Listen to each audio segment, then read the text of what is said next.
You're listening to The Unsafe Bible with Pastor Ken Brown.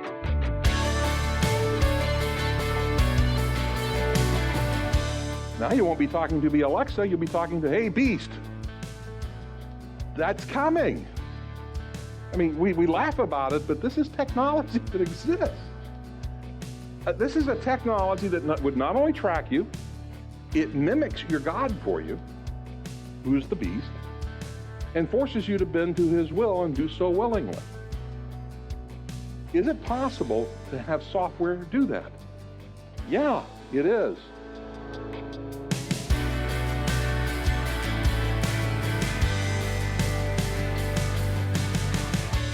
Hey Siri, play my favorite song. This statement would have made no sense just decades ago. But today, Pastor Ken is going to teach you about the real dangers of what technology is capable of. The book of Revelation gives us insight into how the devil is going to fake being the true God. All the technology that could be used to do that is already being developed or is already developed. Using Siri doesn't mean you worship the devil, but you must be aware of what technology can do and the ways the devil can use it. Well, let's join Pastor Ken in the book of Revelation chapter 13 as he continues his message, The Coming Surveillance Technocracy of the Beast. There's something in this section of Scripture we may not see immediately when we read it in our translation. Some translations, if it says the false prophet gives the image life, it's not there. He gives him pneuma. It's the Greek word. It's the word used for breath. And we're about to go into what it really means. For example, in Revelation 11:11, here's the application of that word pneuma. But after 3.5 days, the breath of life, that's pneuma zoe, the breath of life, zoe is life, from God came into them, and they stood on their feet, and great fear fell upon those who were watching them. So the word for life is zoe, and when you combine it with pneuma, it's breath of life. It becomes very simple. God gives life. Can Satan give life? No. I mean, we've already got the lie of he was killed. No, he wasn't. He was seriously wounded, but he's not dead. So all he can do is bring breath, and even that's kind of suspect. Now, the word for breath, again, is pneuma. It means spirit. Now, this could indicate a supernatural miracle performed under the power of Satan that actually gives life to the image. But Dr. Ryrie, writing about 20 years ago, even though it says 2018, when I took a class from him at Biola, he was not a spring chicken then. Or the word may be translated wind and indicate some technological feat performed by the second beast to give the appearance of real life and speech to this image. So he's saying this might be technology, not real life. It could be a description of an all-encompassing global computer network, making use of current existing technology to create a pervasive global surveillance network. The existence of this would ensure obedience. It could be used as a targeting tool to identify those who don't worship the beast. And when you tie it to space-based or localized, artificially intelligence-empowered weapons, it also could involve instant gratification in form of executions, using decision-making protocols that the computer system has, and there's nobody has to interact with it at all. Now, an additional item of functionality that's going to have to exist is you got to tie all economic activity into this as well, okay? Because there's the buying and the selling piece that's going to show up as well. So once again, true cyber money with global tracking and centralized knowledge of what you purchased. That exists today. Amazon knows what you bought last week, okay? If you shop at one of their stores and they're testing them currently in Washington and Oregon, there are no cash registers. When you walk out, it charges your credit card. And when you get home, you get an email saying, oh, by the way, if you bought this shave cream, here's something to go with it. This is already happening. It's already being tested. Now, when you add into that a thing called predictive analytics, the insurance industry is working with predictive analytics. That's if you take this and this, the odds are this will happen. So that's how they can determine what your insurance rate should be. Or when, I mean, actuarial science takes disparate pieces of information, turns it into a mathematical formula, and gives you a probability. That's what predictive analytics does, and it just does it faster. And it uses current information, because in most cases, you can't get the information the old-fashioned way until 2 years have gone by. Well, but if you're getting it from a computer, you can get it in real time. So using that, you'll be able to predict what your future behavior is going to be. There is an experiment going on with Walgreens, of all companies, where they're putting intelligence into the rack where you buy soda pop. Okay? And what they're trying to do is determine if we put it here where you buy more of it versus here, and depending upon your age and where your eyes go, they're going to actually adjust everything based on what feedback they get in real time by having cameras watch people make purchases. I mean, it's kind of weird. They're not doing it here at the Walgreens in Florida, okay? This is up in the Northeast. So be careful if you go to New Jersey and you purchase. You might be watched. But this allows for the injection of behavior-modifying opportunities. You know, it's buy this, buy that. Here's another product for you. It could encourage someone. It could, if you tie a robot to it, arrest someone or even possibly execute them too. Now, stop and consider that every piece of social media is going to be subject to analysis, everything. And using that as a basis for arrest. Most people, if they looked at your credit card charges, your check activity, and what you were doing on social media, they can tell immediately whether you're conservative or you're not, what you buy, where you spend your money. It's all there. It can be immediately determined based on that. If a house church meets in the same location all the time, surveillance will see everybody going in, everybody coming out. And they'll know who was there. Who you associate, it's going to be known. Surveillance is not that bad, right? It already exists. There are 500,000 surveillance cameras in London alone. You cannot drive from one end of London to the other without being watched the whole time. It's not possible. Here in the United States, we have millions, literally millions of cameras now. And they're about to tie in what's called visual analytics to that, which is scaring the American Civil Liberties Union to death.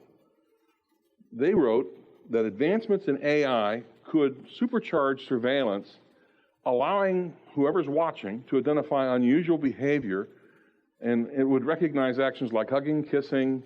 It would immediately determine, oh, this is embarrassing, we want to use it, what the person's age is, even what they're going to do. When you add predictive analytics, they'll say, well, he keeps checking his pocket, maybe he's got a gun in it, or they'll be able to determine all that. Any human activity or characteristic that a computer can recognize, it can remember and report. So again, envision AI. This is all doable right now. So when you start talking about beast tech and what the Antichrist is going to need to have in place, it exists. Visual data that could be collected would include things like, what kind of clothes do you wear? What do you carry in your pockets? How do you walk? Do you walk your dog? Do you drink coffee? Do you take photos? Do you walk with a limp? Do you have a disability? What are the demographics? Gender, social interactions and cues. Who are your friends? Who do you stick and hang with? What kind of T-shirts do you wear? What does it say on the T-shirts? Do you have tattoos? By the way, in the criminal world, tattoos, if a person's in prison, they actually log them. At least I'm aware of the FBI doing that at this point. They're actually maintaining tattoo logs. Commentaries that I've read about this section of Revelation are filled with remarks about the creation of an idol, a statue, that comes to life. And prior to recent developments in robotics, analytics, computer science, holography, I would agree with that. But now I have to look at it and go, okay, you want to have worldwide reach. You want to be able to do this everywhere at one time. So how close are we to this happening? Okay? Now, again, it might just be an idol that's given life everywhere at one time.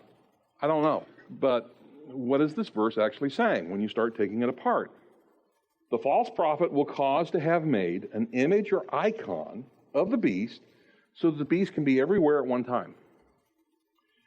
It sounds to me like multiple instances of a running computer program. You know, you've got it here, and you've got it here, and here, and here, and here. It's all tied into a central database, which you can communicate worldwide. The icon which is created is the cause. Everybody, you know, if you don't worship the beast, you know, that person will be killed. Otherwise, everybody is given Google Beast to take home and put on their go home, put it on your table. You know, now you won't be talking to the Alexa, you'll be talking to, hey, Beast. That's coming.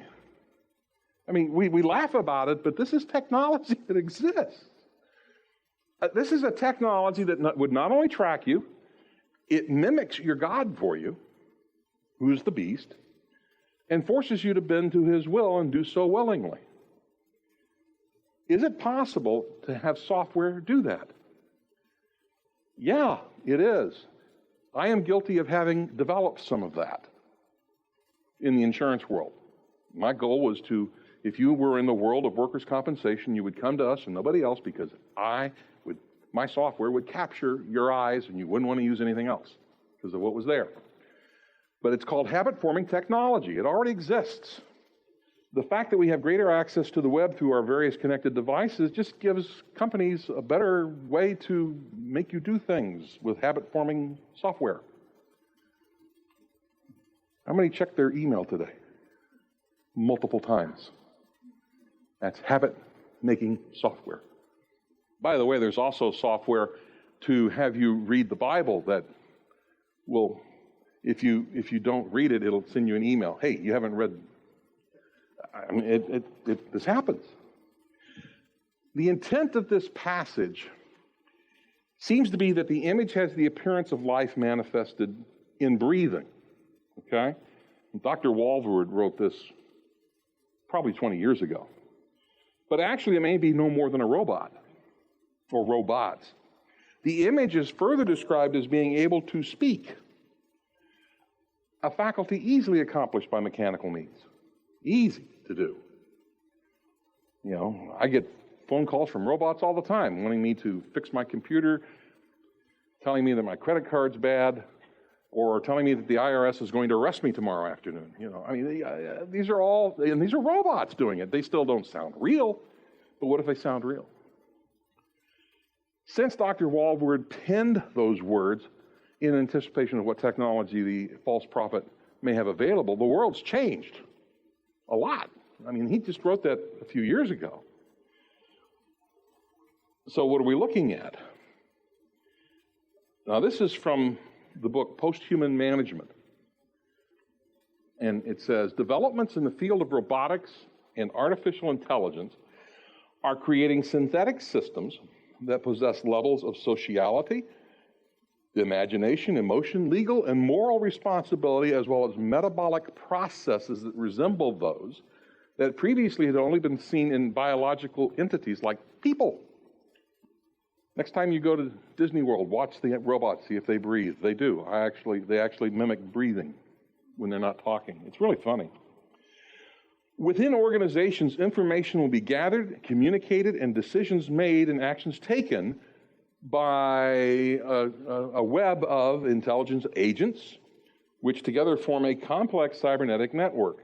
Some of these entities, he doesn't call them people, he calls them entities, may include natural human beings, in other words, people who haven't had anything added to their body whatsoever, who have not been biotechnically modified, human beings possessing neuroprosthetic implants, in other words, something that they can connect to a computer directly with their brain, motor cognitive enhancements, human beings whose physical structures and biologic processes have been intentionally sculpted through genetic engineering, human beings who spend all their time dwelling in virtual worlds, virtualized entities resulting from a process of mind uploading, artificial general intelligences, social robots, decentralized nanorobotic swarms, artificial organic or electronic life forms, including virtual or physical robots that evolve through processes of mutation and natural selection, sentient or sapient networks, and hive minds comprising groups of diverse agents linked in such a way that they share collective sensory experiences, emotions, and volitions.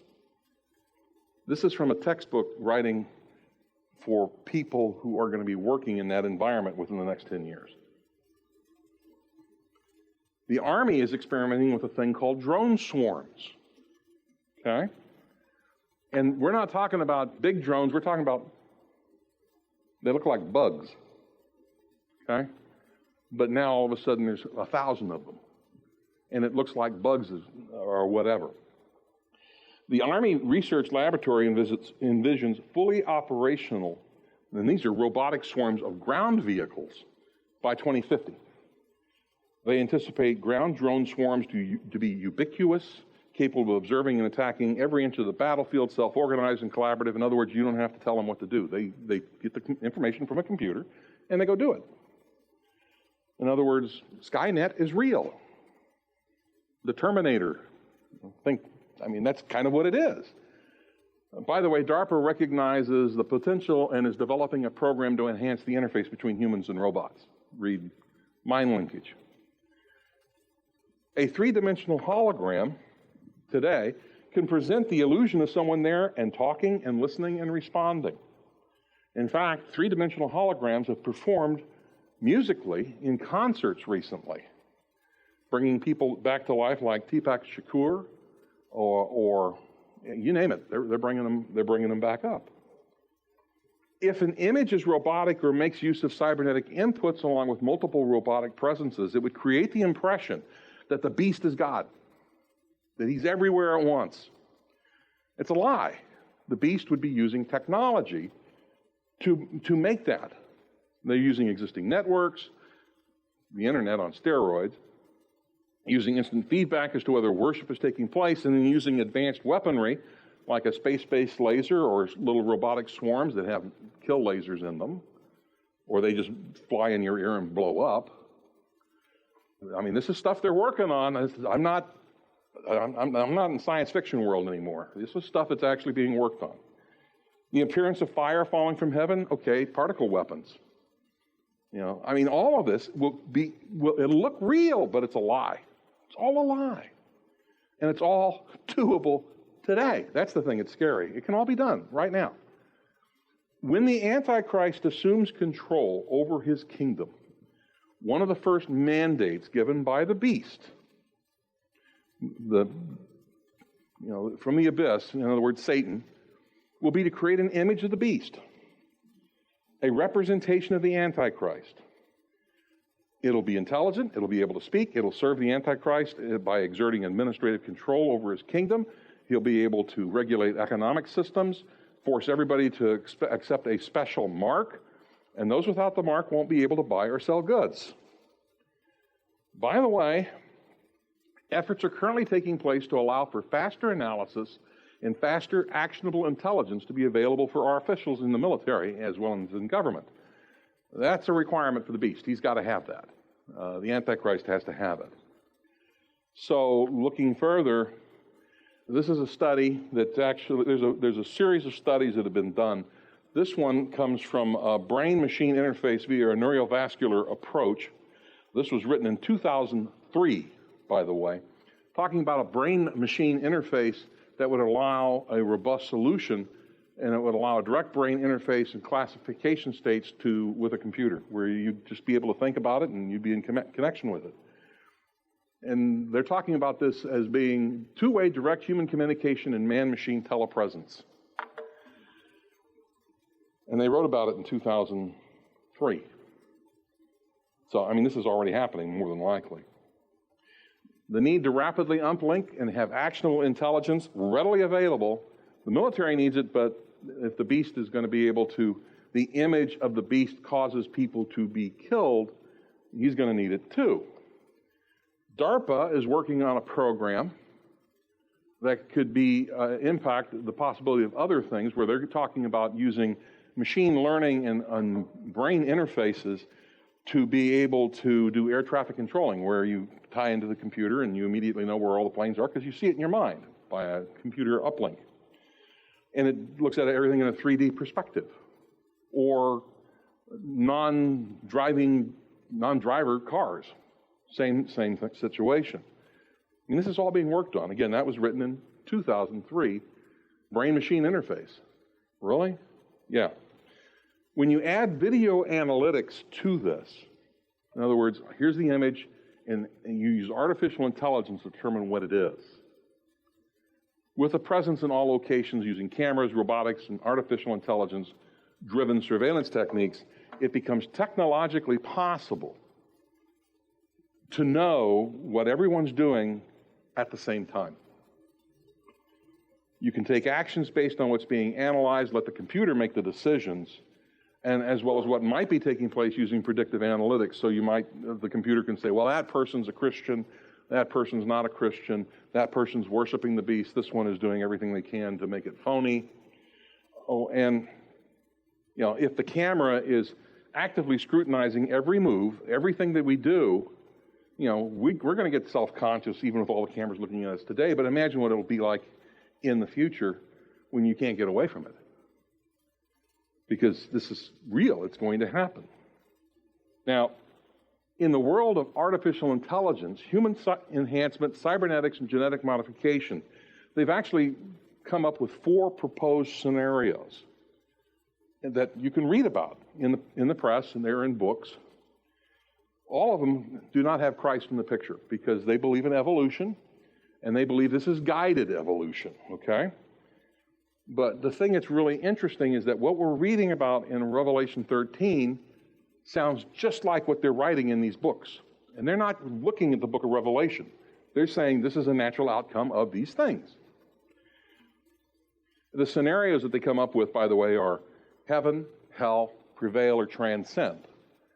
But everything that we read in the book of Revelation sounds an awful lot like what Joel Garreau wrote about, talking about the hell scenario.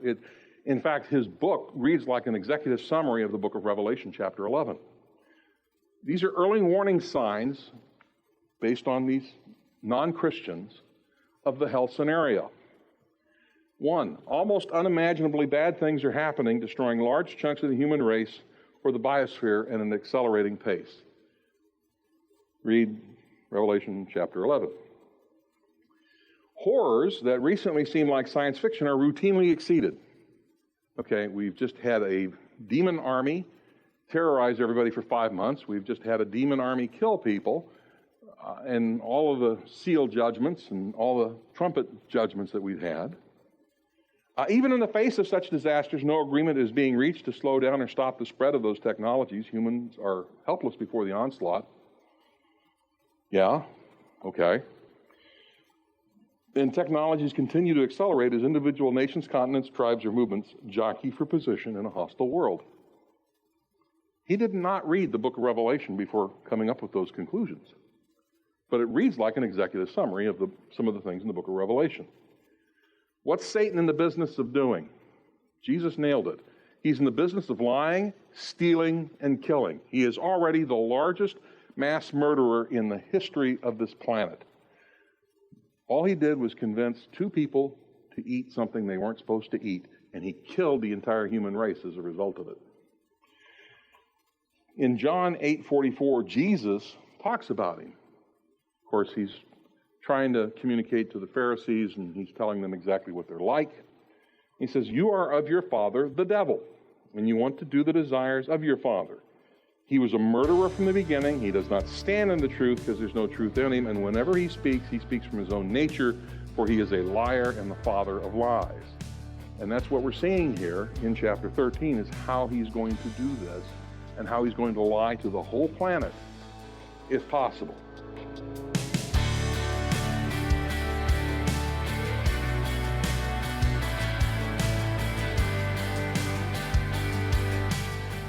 We're so glad you tuned in to today's edition of the Unsafe Bible with Pastor Ken. For more information about this ministry and what we believe, you can find all you need to know at theunsafebible.com. Want to hear more messages from Revelation?